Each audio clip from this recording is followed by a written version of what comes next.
મતલબ ગાવાના અને એવું ક્યારે લાગે કે હું સારું ગાઉં છું એમ?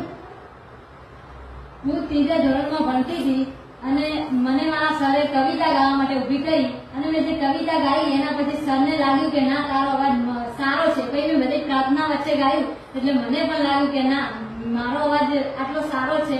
પછી મેં સંગીત લાઈન પકડી તો એ કવિતા હતી એનું ગાઉં.